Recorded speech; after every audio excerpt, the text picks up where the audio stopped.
Okay, some more problems from section 10.3, and this is number 42.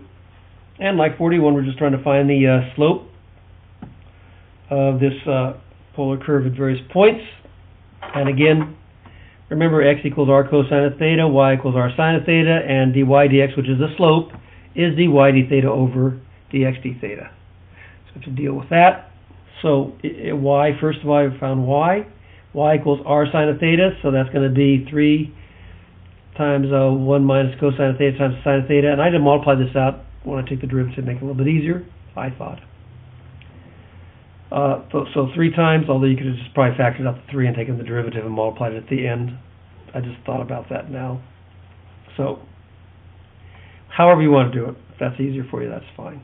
Okay, so I got 3 minus 3 cosine of theta, sine of theta. And then I take the derivative using the product rule. So first times the derivative of the second, plus the second, so the derivative of the sine is the cosine, plus the second sine times the derivative of the first, which is 3. And that's going to be negative 3, and the cosine, the derivative of the cosine is negative sine, so that's a negative times negative is positive, 3 sine of theta. And then when I simplify this out, I multiply it out, so I got 3 cosine of theta minus 3 cosine squared of theta plus 3 sine squared of theta. And there again, as in number 41, I've got a cosine squared and a sine squared with opposite signs. I factored out the negative 3, and then I could write this as my double angle formula. So I have 3 cosine of theta minus 3 cosine of 2 theta. So that was my dy dx. So again, I follow that same kind of technique to simplify. And then on the next part, x r cosine of theta, that's what x is. I kind of find out what x is so I can take x d theta. So again, x was, r was 3, and I just used the multiplied out form. 3 minus 3 cosine of theta times cosine of theta. So I took the derivative. First times the derivative of the second. So the first is this, and the derivative of that's going to be negative sine theta, plus the second cosine times the derivative of the first, and that's going to be 0. And that's going to be, again, 3 sine of theta. And then I simplify that. That's going to be negative 3 sine of theta and a positive 3 cosine sine of theta. And then plus 3 cosine theta sine of theta. And it's very similar.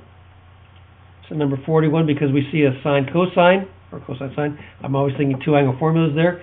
So when I add these up, I get negative sine of theta, and then I got 3 plus 3 is 6 sine theta cosine theta. I just reversed them using the commutative property of multiplication. And this is the same thing as 3 times 2 sine theta cosine theta, and that's my double angle formula. So I've got negative 3 sine theta plus 3 sine 2 theta. And I took the derivative.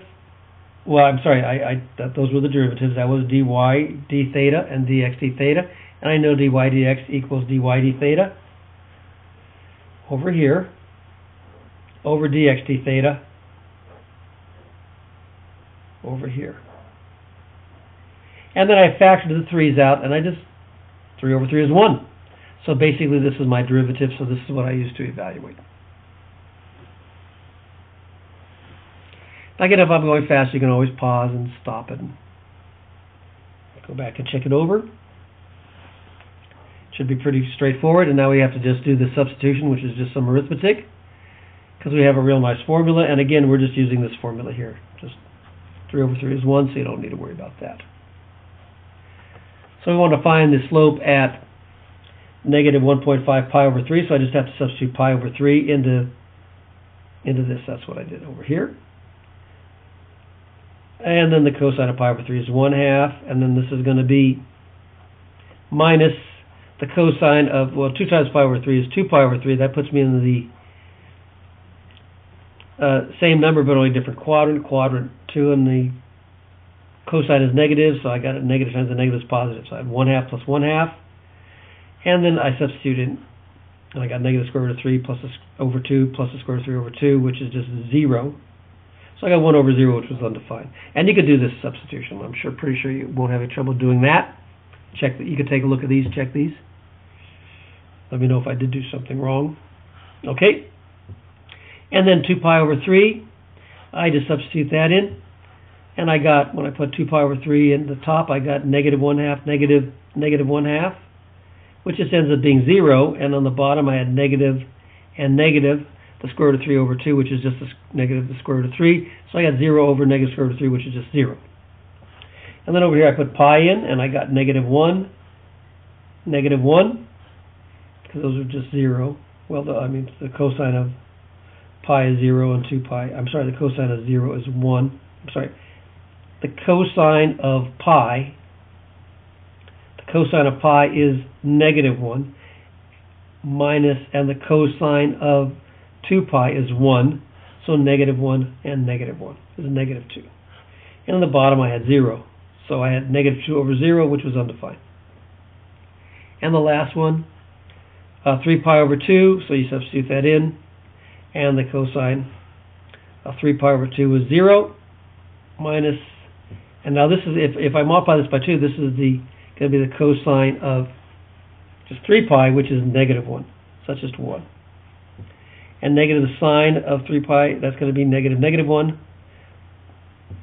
3 pi over 2, that is.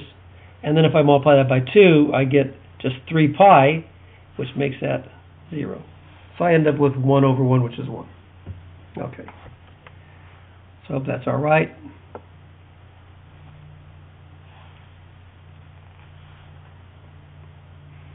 And good luck with that.